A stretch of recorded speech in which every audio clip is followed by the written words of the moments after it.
From 1999 to 2015, she was Professor of Art History and Criticism at Hunter College in New York, and she's written a number of books and catalogue essays, and is a contributing editor of Art Forum. So without further ado, I'd like you to welcome our curators this evening, Katy Siegel and Phil Kaiser. Thank you very much.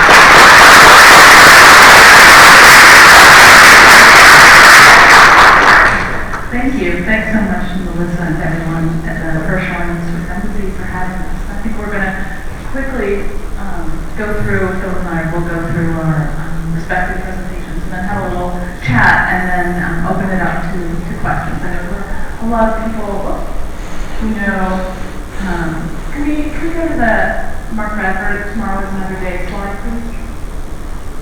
It should be about halfway through. Let's get a little preview of those slides flashing before our eyes.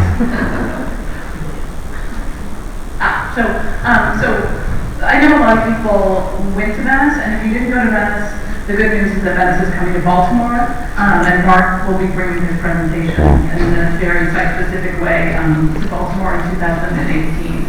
So I want to talk a little bit about, show you what it looked like, and then maybe Philip and I can talk a little bit about the process of how you work with an artist to get a presentation, because it is a process and it's interesting. We started with the building, with the pavilion, and they all have this weird sort of Disney, it's a small world kind of character, you know, where they have this individual architecture.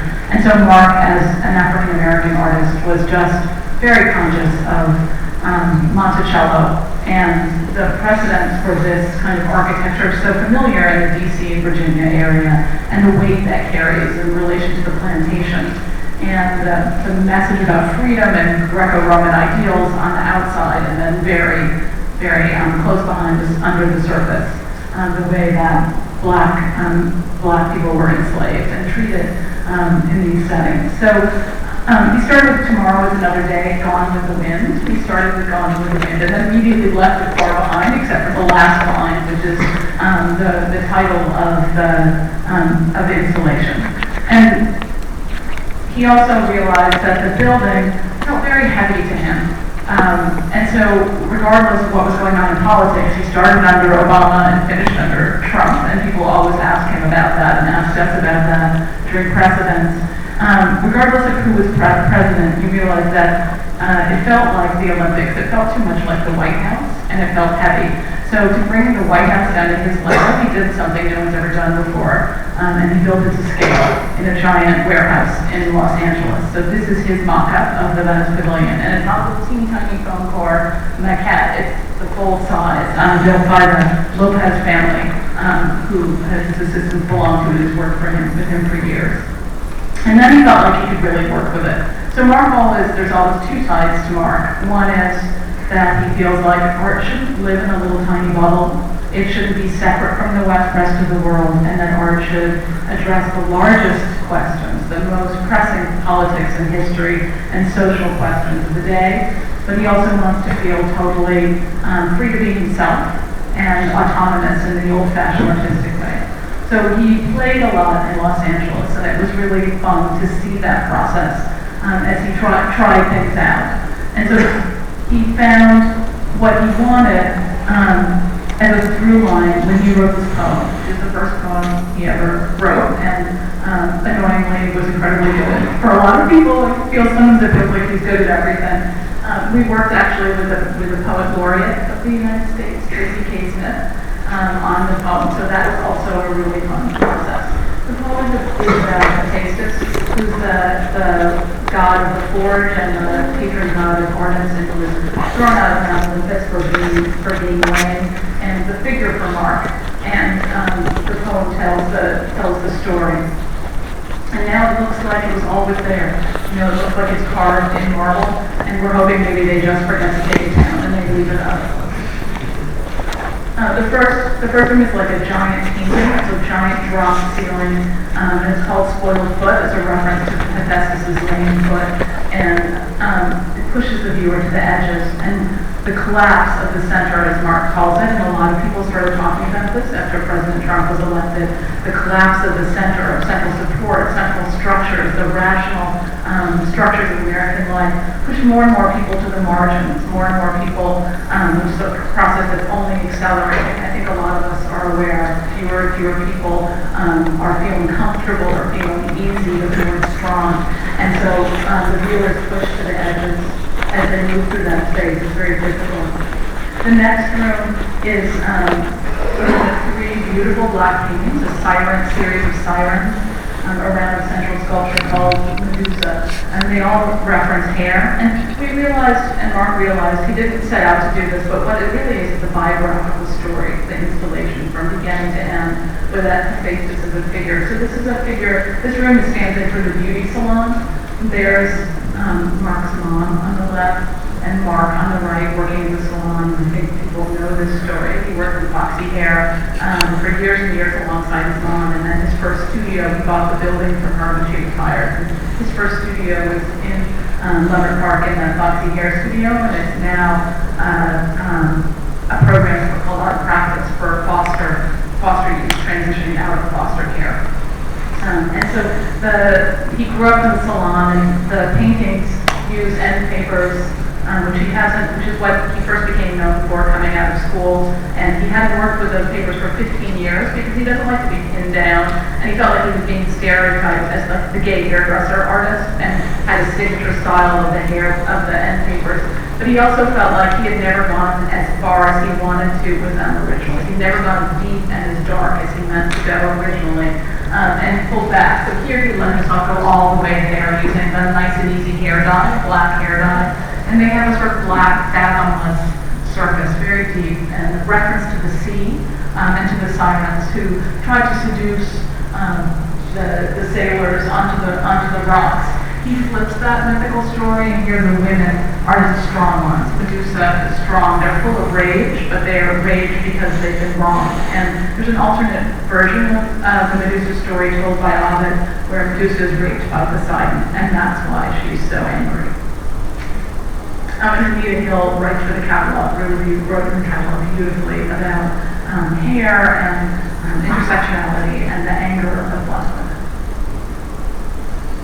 In the center, there were two things that didn't get planned out, that happened spontaneously. And with Mark, he works at a very, very high level. I don't know anyone who revises and works so hard and throws so much out and tries so many things. But he's also very fluid, and he insists on giving himself always the room and the permission to change. So we counted, there are 13 different versions of the central rotunda, because things changed when he got there, and he decided the original plan didn't work. But he also always brings lots of material. And so Medusa ended up coiling around a similar bleached material, bleached black paper, crawling all the way up the oculus. And it became like a grotto where he and his imagination slaves would go to speak their truth, like Delphi, to prophecy and speak their truth beneath the surface, beneath the basement of the plantations. The other thing that was changed that wasn't originally planned was the ruin of the outside of the building. And when he got there, it looked so broke down, kind of. It hadn't been cleaned up, and it hadn't been taken care of, and artists had done various things to it. And he said, you know what? One day we were there on Sunday, which can be kind of dangerous when nobody else is around and Mark just starts to do stuff. And he just sort of started to throw some black water on the surface of the brick, and then we're like, oh shit, it's too dark. Like started washing it off and scrubbing it off. Then he realized that's what he wanted, was a feeling of a ruin, the feeling of something falling apart. And it looks almost archaeological. So we brought in a big truckload of granite, and everybody threw their cigarettes in their cups while they were working. And it's about the United States and good intentions the United States always has, but then the failure to complete, the failure to see it through. And I have to say that feeling of the ruin of the United States is only stronger right now. The final room of paintings, the suite of paintings, very beautiful. They look biological on the one hand, like microcosms of cellular life, and it's about disease and a reference back to Mark's experience with the scare with HIV, but also the sort of wonder of being a human being, and also like a macrocosm looking up to the cosmos. There's a bunch of kids from Baltimore. We brought students through. Mark is always, in the summer, always about education. And then the final work, the only work that's previously shown, is called Niagara. And it's a film he made in 2005, a video of his neighbor Melvin, who used to walk outside his studio in Leonard Park and sort of strut up and down the street like it was a runway with a really frank declaration of who he was, which is a flamboyant black gay man, and scary, dangerous, vulnerable feeling, cars slowing down, you hope nobody stops and gets out and beats him up, but it's a hopeful way to end walking out of the pavilion. The idea that you have to keep moving. The other side of the other leg, Mark always stands on his two legs. One is art and the other is the social.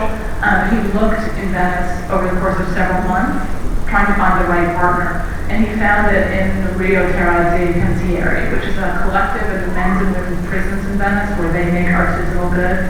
Silkscreen bags that a lot of people have bought in Venice out of the kiosk on the edge of the city, and also sort of organic, lovely cosmetics, which you can now buy at the Baltimore Museum Park if you want. And he found the partner of them to be the right partners because these are people that were already helping themselves, that were already doing for themselves. He didn't want to go there like Oliver Eliason and other projects where he'd go in and impose on a group of people. He likes to listen to people and ask them what you need. He asked them what they needed. And they said, we need a store. We need a store in the middle of Venice. He sold a painting and rented them a store for 6 years in the center of Venice to sell their goods and also to make a place for people to get mail and to be able to get email and use computers after they were released from prison. So he hopes this becomes, there are 13 prison collectives in Italy, and he hopes they'll free home. He hopes other people adopt the other collectives. This is the people, they also sell fruits and vegetables at the farmers market. So when he comes to Baltimore, he'll be working with the West Greenmont Community Center as a partners he's found 2 miles from the Baltimore Museum of Art. Very similar people who, like him, have fallen down and gotten themselves up and want to help themselves. So there's